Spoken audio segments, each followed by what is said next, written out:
इस वक्त की बड़ी खबर आपको बता दें, मुख्तार अंसारी को 10 साल की सजा का ऐलान हो गया है। गाजीपुर एमपी एमएलए कोर्ट का ये फैसला है। गैंगस्टर एक्ट में 10 साल की सजा मुकर्रर की गई है। ये बड़ी खबर इस वक्त आपको बता रहे हैं। मुख्तार अंसारी को 10 साल की सजा का ऐलान किया गया है। नीतीश मेरे सहयोगी हमारे साथ लगातार बने हुए हैं। नीतीश, क्या डिटेल जानकारी मिल रही है इस फैसले के बारे में?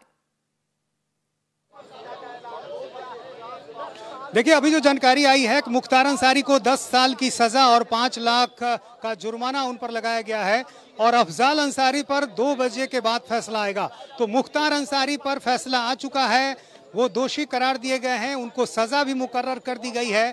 10 साल की सजा उनको दी गई है और इसके अलावा 5 लाख का जुर्माना भी लगाया गया है। और अफजाल अंसारी पर 2 बजे के बाद फैसला आएगा। इंतजार है कि जो वकील हैं मुख्तार अंसारी के या अभियोजन पक्ष है वो यहाँ पर आकर क्या डिटेल जानकारी देते हैं। लेकिन अभी तक जो जानकारी आई है उसमें मुख्तार अंसारी को 10 साल की सजा हो गई है। गैंगस्टर एक्ट में उन पर मामले थे और इससे पहले भी दिसंबर में उनको सजा हुई थी। क्या जानकारी है? क्या जानकारी है? सर बताइए क्या अभी मुख्तार अंसारी पे फैसला आया है। अब क्या बोल रहे हैं? हम उनके अधिवक्ता नहीं, नो कमेंट। हम उनके अधिवक्ता नहीं है, उस पर हमारा कोई कमेंट नहीं है। मुख्तार अंसारी का फैसला आया है न्यायालय द्वारा और मैं इस पे कुछ कमेंट नहीं करूँगा। कितने साल की सजा हुई है, कितना जुर्माना है? 10 वर्ष के बताया गया है। कितने साल की सजा? 10 साल की सजा और जुर्माना कितने साल का? जुर्माना क्या है? जुर्माना क्या है? फिर से 5 लाख का जुर्माना बताया जा रहा है। लेकिन अफजाल अंसारी का सजा नहीं हुआ। अभी अफजाल अंसारी पे कुछ नहीं हुआ। तो अभी अफजाल अंसारी कब तक फैसला? अफजाल अंसारी कब तक फैसला आएगा? ये नहीं है,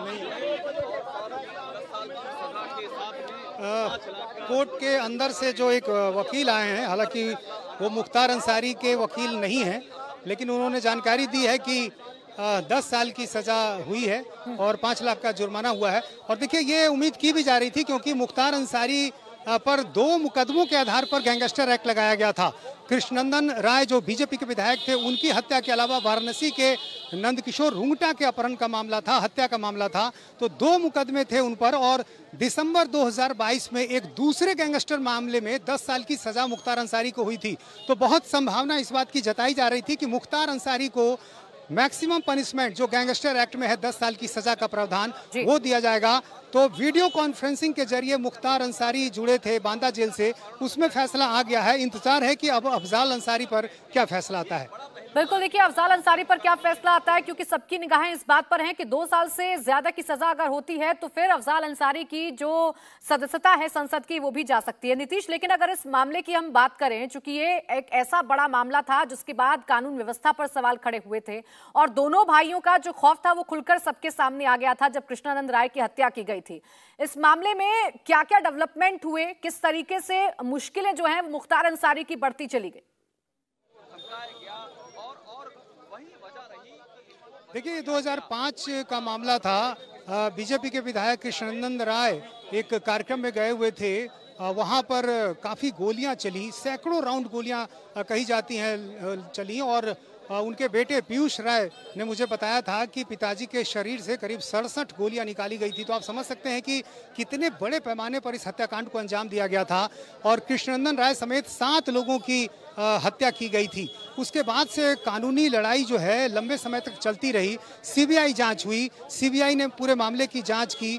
हालांकि सीबीआई कोर्ट ने मुख्तार अंसारी और अफजाल अंसारी दोनों को इस मामले में बरी कर दिया गया और कोर्ट ने अपने जजमेंट में ये बातें कही भी कि यदि गवाह सामने आ पाते तो शायद पूरी बात सच सामने आ पाता, लेकिन कोई गवाह सामने नहीं आया और इसका फायदा अंसारी बंधुओं को मिला था। लेकिन 2005 में घटना हुई और 2007 में गैंगस्टर एक्ट के तहत मामला दर्ज हुआ, क्योंकि मोहम्मदाबाद थाना जो कि जिस क्षेत्र में आता है जहां घटना हुई थी, वहां गैंग चार्ट में अंसारी बंधुओं का नाम दर्ज हुआ था और उसके बाद से गैंगस्टर एक्ट का मामला चलता रहा।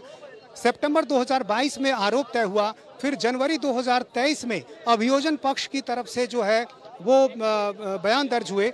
इंस्पेक्टर जो अब रिटायर्ड हो चुके थे, रामदरस यादव और सूर्य प्रकाश यादव, ये मोहम्मदाबाद थाने में तैनात थे, उनकी गवाही हुई। फिर अंसारी बंधुओं की फरवरी में गवाही हुई।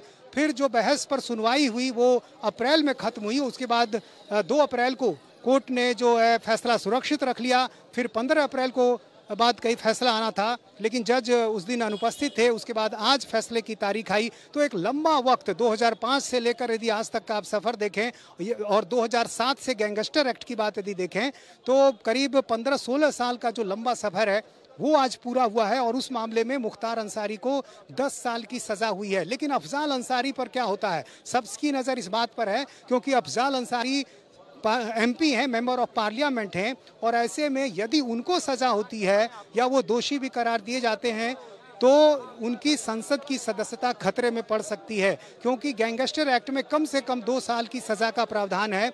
और ऐसे में अफजाल अंसारी यदि दोषी करार दिए जाते हैं तो उनकी संसद की सदस्यता जाना तय माना जा सकता है। हालांकि जमानत के लिए जो कार्रवाई होगी वो ऊपरी अदालत में होगी।